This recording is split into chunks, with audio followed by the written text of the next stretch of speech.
এই সমাবেশে যোগ দেওয়ার আসলে অনেকগুলো কারণ আপনারা অলরেডি জেনে গেছেন এবং সবাই বলছে। আমি আসলে একটা কথা আমি যতজনকে আসলে বলেছি একটা কথাই বলতে চাই যে আসলে আমরা যারা শিল্পী সমাজে কাজ করি আমরা যাতে আমাদের মত প্রকাশের স্বাধীনতা পাই, আমাদের সাথে যাতে ওই ব্যাপারটা আবার না ঘটে যে আমরা যা বলতে চাই অন্যায়ের প্রতিবাদ আমরা করতে পারবো না কারো চাপের জন্য কিংবা কারো ভয়ে আমরা আসলে সত্যি কথা বলতে পারবো না, এটা আমরা চাই না।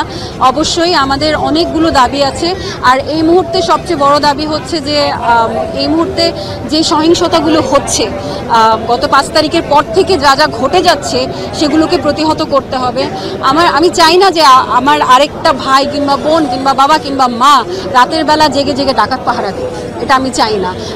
অবশ্যই এমন একটা বাংলাদেশ দেখতে চাই যেখানে আসলে প্রতিটি মানুষ হ্যাপি থাকবে, প্রতিটি মানুষ সিস্টেমকে ভালোবাসবে। আসলে আমরা আমাদের সিস্টেমকে ভালোবাসতে পারি না কারণ আমাদের সিস্টেমের মধ্যেই গোলমাল আছে, সেই গোলমালগুলোকে শুধরাতে হবে। যারা ভবিষ্যতে ক্ষমতায় আসবেন শুধু নিজের দলের লোকের কথা চিন্তা করলে হবে না, দেশের প্রতিটা মানুষের কথা চিন্তা করতে হবে।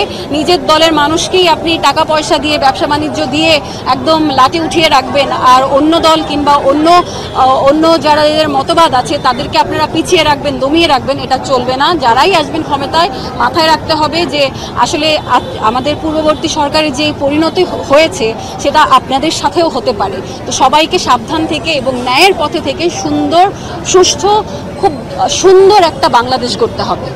সিস্টেমের অবশ্যই যেটা সঠিক সেটার মধ্যেই থাকতে হবে। আসলে আমার প্রতিটা কথার মনে আমি বলে ফেলেছি যে নিজের স্বার্থকে বাদ দিয়ে দেশের স্বার্থ নিয়ে কাজ করতে হবে, দেশের প্রতিটা মানুষের স্বার্থ নিয়ে কাজ করতে হবে যাতে দেশের কল্যাণ হয়। নিজের স্বার্থ নিজের দলীয় স্বার্থকে বাদ দিতে হবে, এটা করলেই সিস্টেম শুধরে যাবে আমার মনে হয়। এটা খুঁজে বের করার দায়িত্ব এখন তত্ত্বাবধায়ক সরকারের, যে আসলে তাদেরকে খুঁজে বের করতে হবে কারা এই পরবর্তী সহিংসতাটা করছে। এটা আমার জোর দাবি যে যত দ্রুত সম্ভব এদেরকে বের করুন, এদেরকে সাজা দিন, আপনাদেরকে এটা বের করতেই হবে যে এগুলো এখন কে করছে। আমার মনে হয় যে এই সময়টা আমাদের জনমানের নিরাপত্তা আনা তত্ত্বাবধায়ক সরকারের সবচেয়ে বড় কাজ হওয়া উচিত, যে প্রতিটি মানুষ বাসা থেকে যখন বের হবে এই ভয় নিয়ে বের হবে না যে আমি আবার বাসায় ফেরত আসবো কিনা, আবার রাতের বেলা যখন ঘুমাতে যাবে এই ভয় নিয়ে ঘুমাতে যাবে না যে এনি টাইম মাইকিং হবে যে এলাকায় ডাকাত করেছে।